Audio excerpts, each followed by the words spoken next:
Sorry. Thank you very much.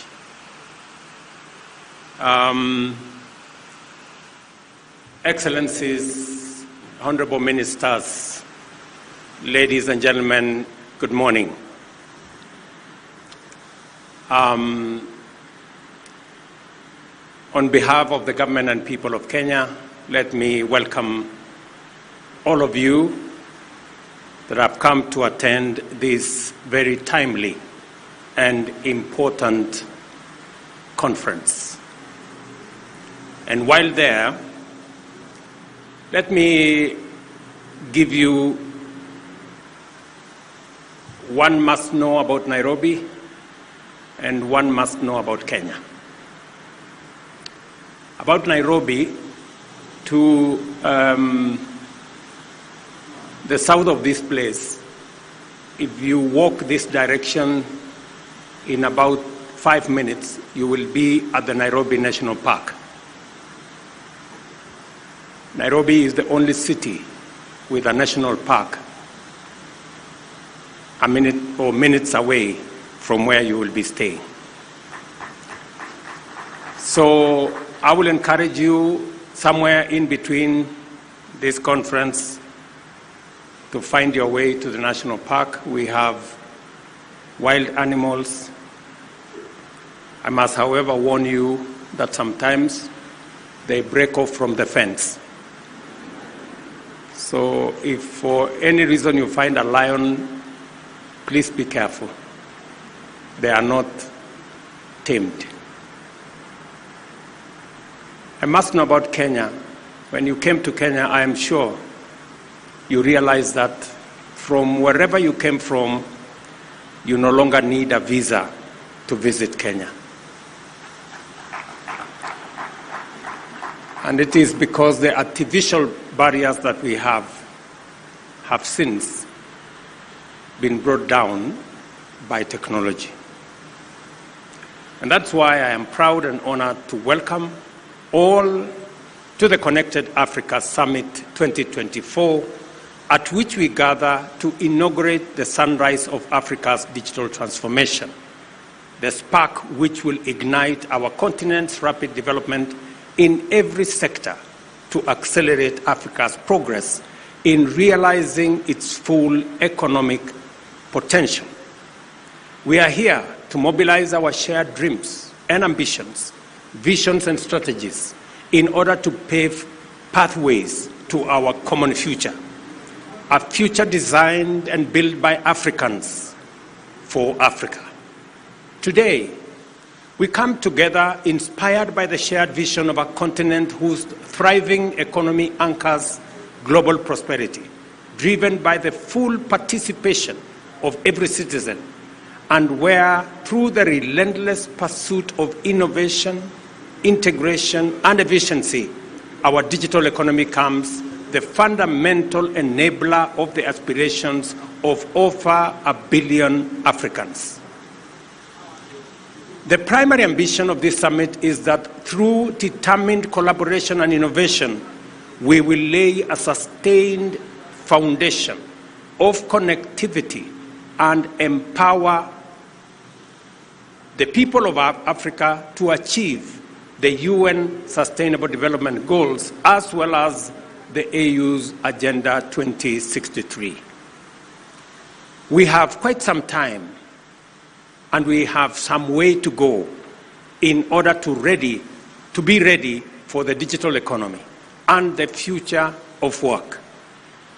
Africa's internet penetration rate is 36%, which translates to 470 million users in a continent of 1.4 billion people. Current projections indicate that at the current pace of development, this number will increase by an additional 300 million people by 2030. Our continent is connected to the global internet through 19 undersea cables, which is comparatively modest compared to other continents.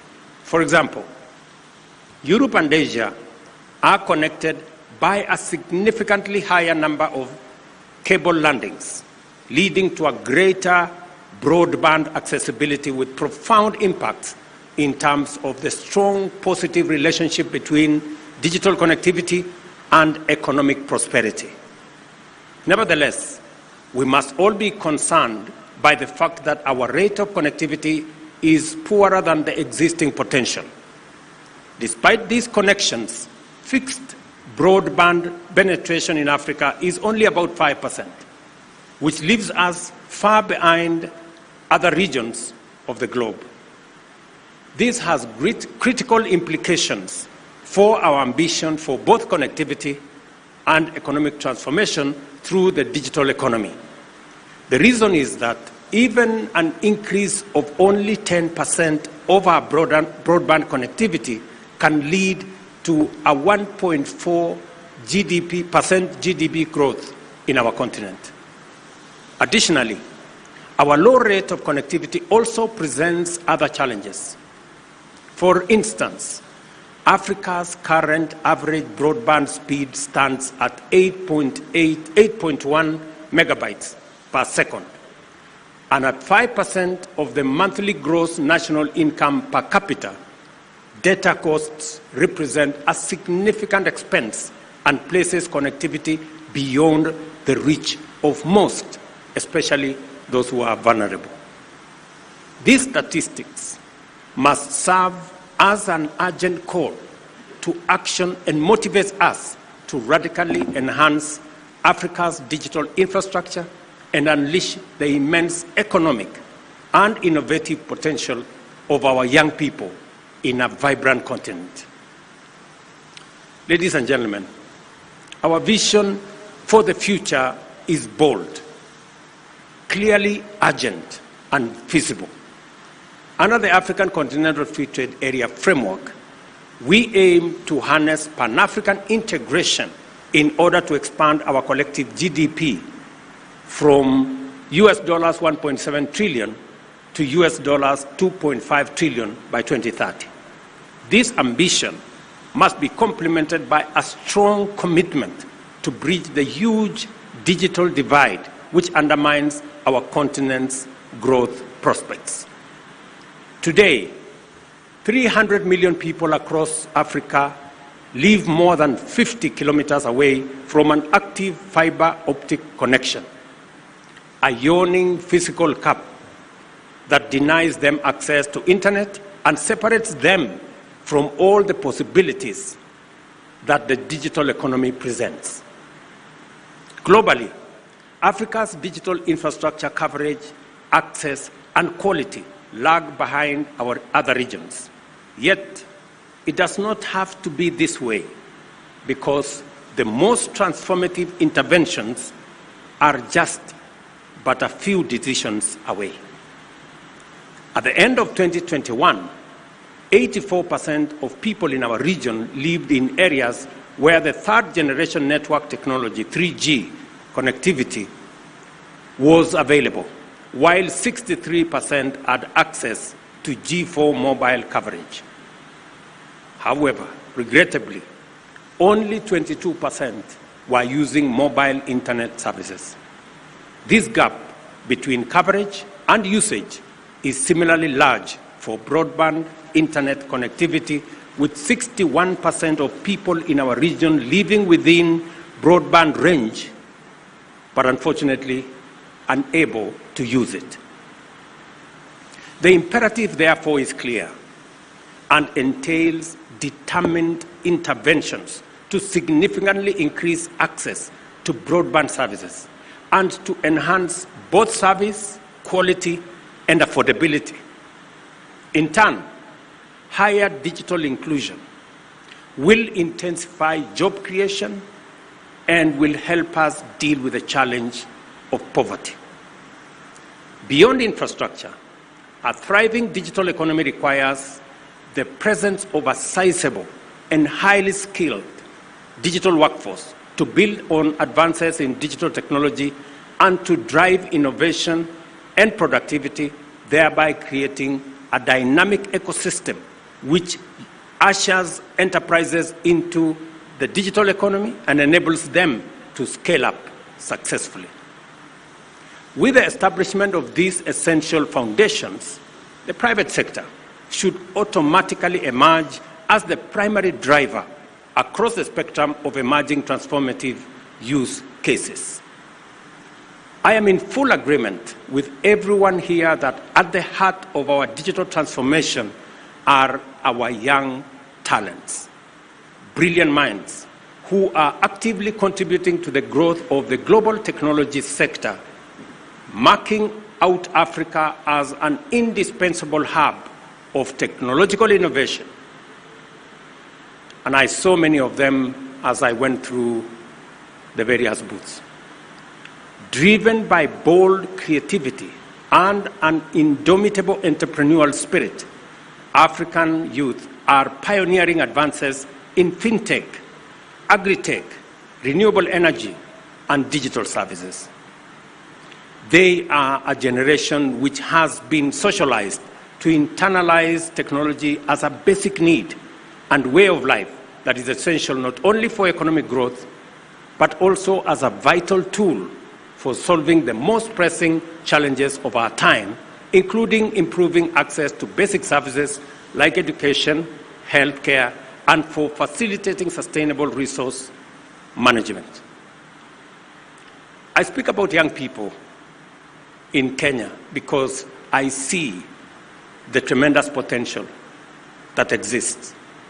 The youth are our fundamental constituency, both as the principal builders and beneficiaries of a digitally enabled society where every African can thrive. This understanding is underlined by the theme of this summit, which provides us with a platform to amplify and accelerate the contributions of the youth through and throughout our continent. It is clear, therefore, that closing the digital divide is a priority in terms of enhancing connectivity, expanding the contribution of ICT sector to Africa's GDP, and driving overall GDP growth across all sectors. Africa's digital economy has immense potential, which is projected to reach US $700 billion by 2050. This growth and projections in there is informed by a number of key positive factors, beginning with unfolding demographic dynamics.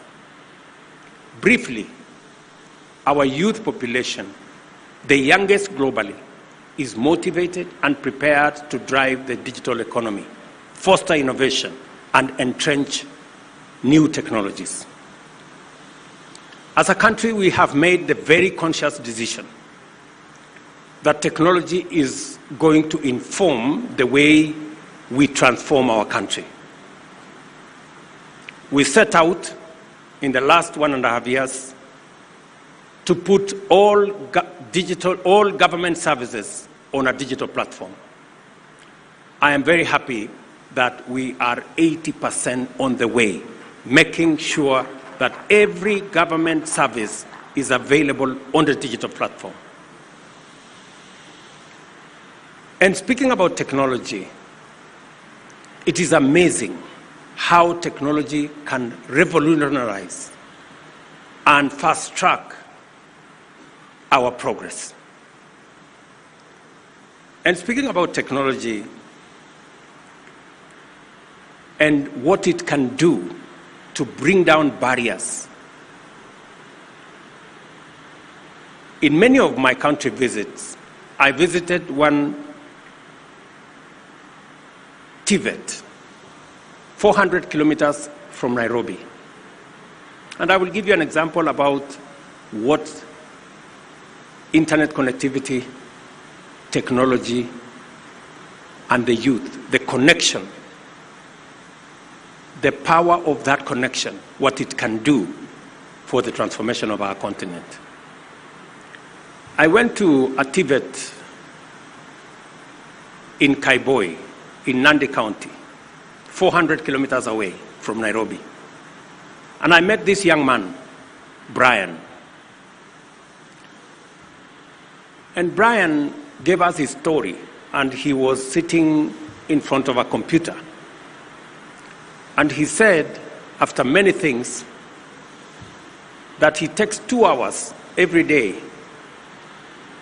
to work on his computer because he has digital skills and has been connected to a digital job.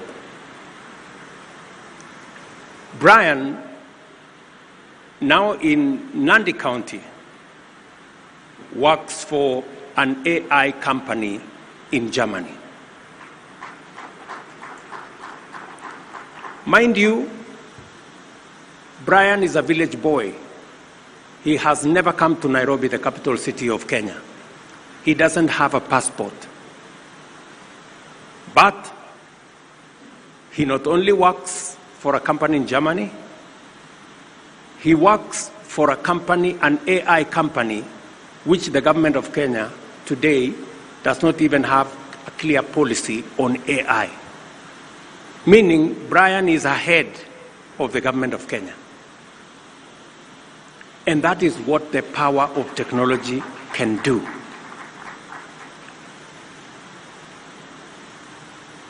In the last 4 months, again, if I give you another example of the power of technology and the digital space. In the last 4 months, we have distributed 2.5 million bags of fertilizer to close to 500,000 farmers in Kenya using an e-voucher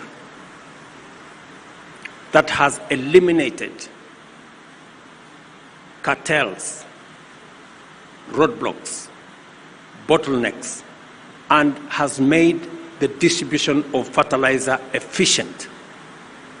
Because of the e-voucher last year, which we used to distribute our fertilizer, and the efficiency it brought into our farming, we increased our production by 50% last year. Let me give you another example. I went to Embu, and that is why I was asking about Embu. And women in the market, because we have a Wi-Fi, a free Wi-Fi in the market, were talking about the efficiency of their business because they can now connect to their suppliers because the internet is available, it is stable, and it is free. That is how e-commerce can expand because of internet connectivity, because of technology. Let me also say how technology can expand our industrialization. Today in Kenya, we have a company that manufactures fiber. Today in Kenya, we have a company that assembles smartphones. Today in Kenya, we have a company that is beginning to put together technology gadgets, including computers. So there is an whole array from creating jobs to enhancing commerce to powering industrialization. The second critical factor is the potential growth on account of increased digital penetration and an enhanced pace of infrastructure development. With over 160 million Africans gaining broadband access between 2019 and 2022, a 119% increase in internet users between 2016 and 2021, we have laid a solid foundation for the digital economy's expansion and built significant momentum for transformative economic growth. Consequently, we are poised to achieve exponential progress with further investments in expansion. And I'm very happy that we have many actors in our midst today so that they can work with us to unlock the huge potential that this space presents. Thirdly, the rise of the African fintech innovation can no longer be ignored. Our fintech sector is now firmly at the forefront of global innovation, with its product transforming economic activities by facilitating inclusive service delivery, as well as interventions like mobile payments, thereby significantly advancing digital inclusion. I cannot forget to mention that huge positive role that international solidarity and regional support have also greatly contributed to the strength of the projected growth of Africa's digital economy. The World Bank's US $2.8 billion investment in digital development projects, for example, enables African countries to surmount challenges in developing digital infrastructure and drive sustainable growth of safe, inclusive digital economies. And I say this in the context that next Monday, here in Nairobi, we will be having a conversation as leaders from Africa with the World Bank on the next IDA or International Development Association replenishment program, because we are pushing the resource envelope on resources that have concessional funding to make sure that we can power our own development as Africans. For a long time, this conversation was done without us. For the first time, we are going to sit around the table, agree with our development partners, work with multilateral development banks to agree on Africa's priorities, what makes sense to us. And that conversation next Monday here in Nairobi, involving African heads of state, the World Bank, and other actors, is an important conversation, realizing that it is as important to disburse as it is to disburse to the right priorities. More partnerships like this are essential for our digital and economic inclusion agenda, and besides, they are sound investments whose dividends will endure for generations to come. I wish to emphasize to the global community, and especially financial institutions and private sector investors, that betting on Africa's future now is the best investment decision with unprecedented immediate and long-term benefits. I wish somebody was listening to me. Any serious investor who does not have his focus in the African continent has some correction to make. In addition, we have developed our policy and regulatory frameworks into fundamental enablers of Africa's digital transformation through effective collaboration. That is why I'm very happy to have ministers in this meeting, because the biggest threat to Africa's progress is the fragmentation of our economy. And that is why we are effectively assembling ourselves into a coherent, cohesive, one market under the Africa Continental Free Trade Area. And the more we have functions like this, where we collaborate, where we bring our ideas together and synergize, the better it is for all of us collectively. As a consequence, harmonized ICT sector policies instituted both under the ACFTA and the Africa Union's Agenda 2063 play a crucial role in fostering cross-border coordination and investment, facilitating aggressive growth across all countries in all sectors. Also, ongoing efforts to accelerate Pan-African economic diversification and consumer market expansion further bolster the development of an expansive market for digital services as well. Through our commitment to invest in the development of broadband infrastructure and foster the emergence of a digitally enabled society, we shall lay down the foundation for an inclusive, prosperous African future where every citizen can thrive as an active participant in an interconnected global economy. This strategic focus is not only about connectivity, but also about empowering every citizen in a dynamic digital landscape across our continent.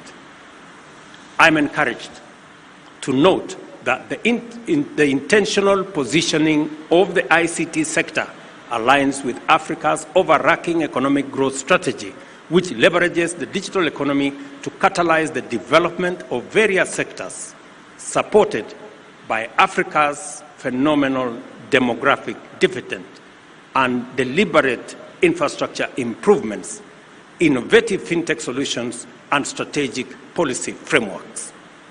The ICT sector is intended to drive Africa's transition into a global leader in the digital economic space. Kenya's sustained commitment to digital transformation provides a good example of what we should aim to achieve throughout Africa and to benefit everybody wherever we can deliver. At 64 million mobile connections, Kenya's mobile connectivity is 118% of our population.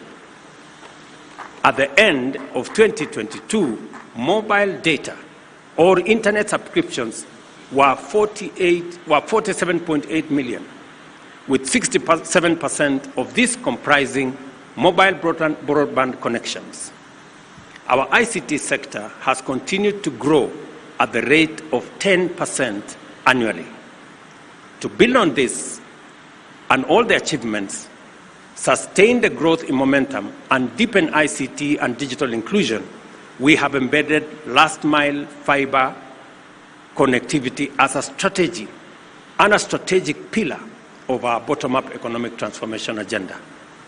Under this vision, our goal is to connect 100,000 institutions and markets and significantly increase fixed broadband access from 1.2 million to 8 million out of the 12 million households between 2022 and 2030.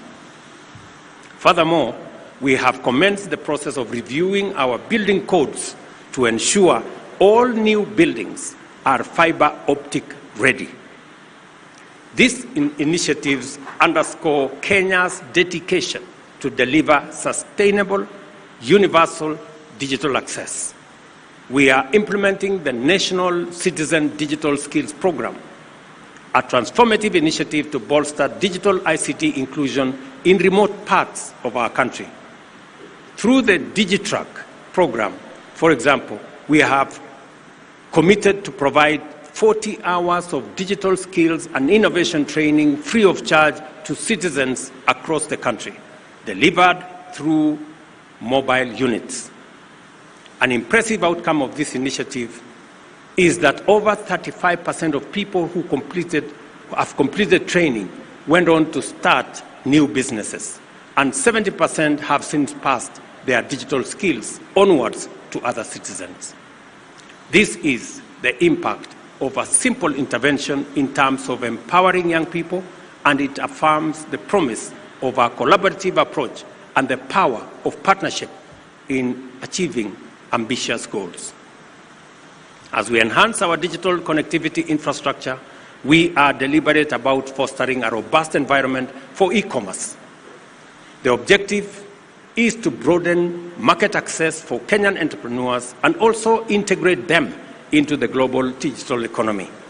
Our ICT sector continues to expand on account of emerging technologies as well as our increasing sophistication in the digital economy. Increasingly, this is going to be the trend in every country on our continent. That is my belief. Accordingly, we see a great and urgent need to design and implement a harmonized model of regulation to be governed by a network of ICT authorities which shall oversee the integration of the digital transformation initiatives throughout the continent in accordance with our AU 2063 agenda for ICT.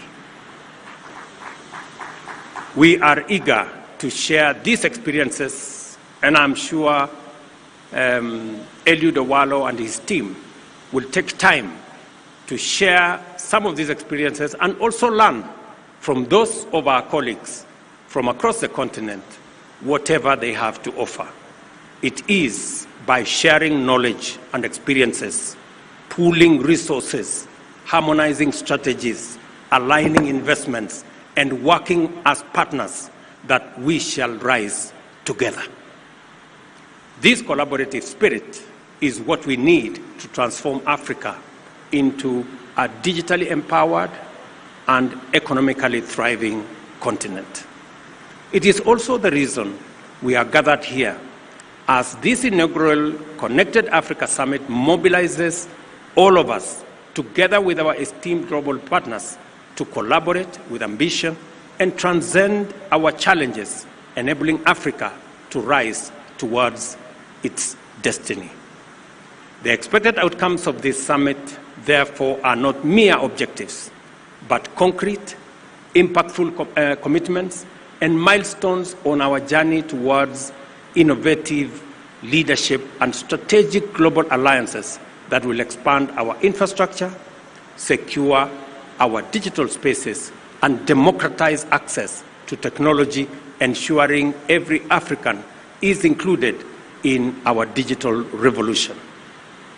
Everyone present here today recognizes the singular opportunity we have to unite our continent, inspire collaboration and innovation, and transform the ICT ecosystem, connectivity infrastructure, and our digital economy. The time has come for us to mobilize our collective visions, align our skills, focus our aspirations, and unite our energies in pursuit of Africa's digital intentions, economic transformation, and inclusive growth. Ladies and gentlemen, the Connected Africa Summit at this point is officially opened, and I thank you. Thank you, Your Excellency, for that wonderful speech. Another round of applause for His Excellency, please. Your Excellency, with your permission, if I may request, we just take a few photos before we wind up. And I'll start by inviting all ministers present, both from Kenya and from other countries. If we can kindly just come to the stage so that we can take these photos. We'll take advantage of the stairs. So perhaps, Your Excellency, if we can take just right there.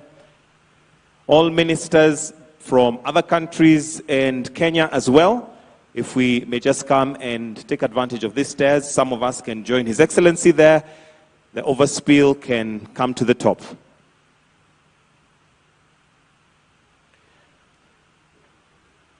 The next picture, as we arrange this one, if we can.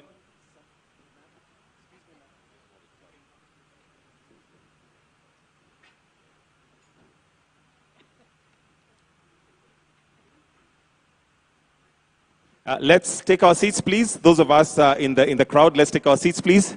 Let's kindly take our seats. The next picture we're going to be taking is all PSs and deputy ministers. All PSs and deputy ministers, if we can make our way to the side of the front so that we'll save on time. All principal secretaries and deputy ministers, sorry. If we can all just come here so that we'll save on time. All principal secretaries and deputy ministers. If we can all exit to your right, please, as we have the PSs now join in for a picture. PSs, kindly.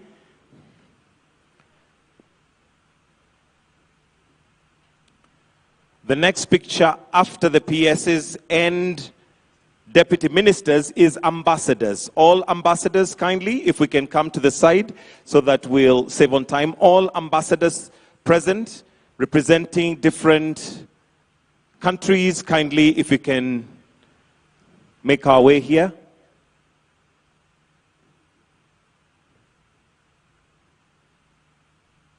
Thank you.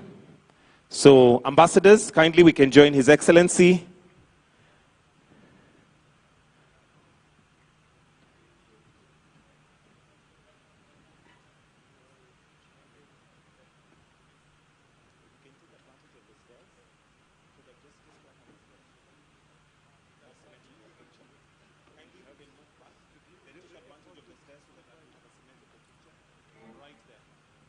The second last picture will be regional CEOs and CEOs under ministry.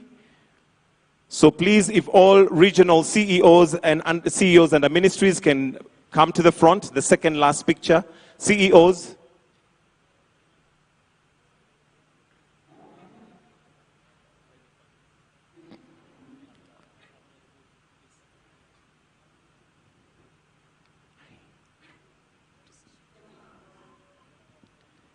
We are currently taking regional CEOs and CEOs under ministry as the second last picture.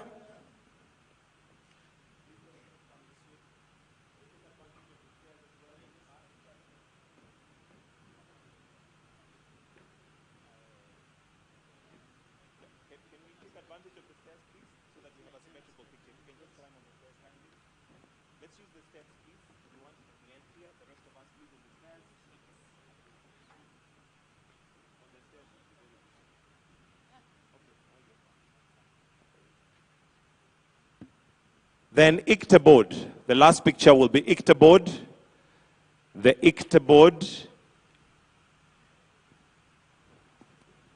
ICTA board as the second last pictures. Members of Parliament, if we can also just kindly come to the side. As the ICTA board are taking members of Parliament present, please let's come and take our position. Members of Parliament present, both from Kenya and other countries, as the last photograph. That's the ICTA board that is on stage now. Thank you for your patience, Your Excellency. We appreciate. Asante sana.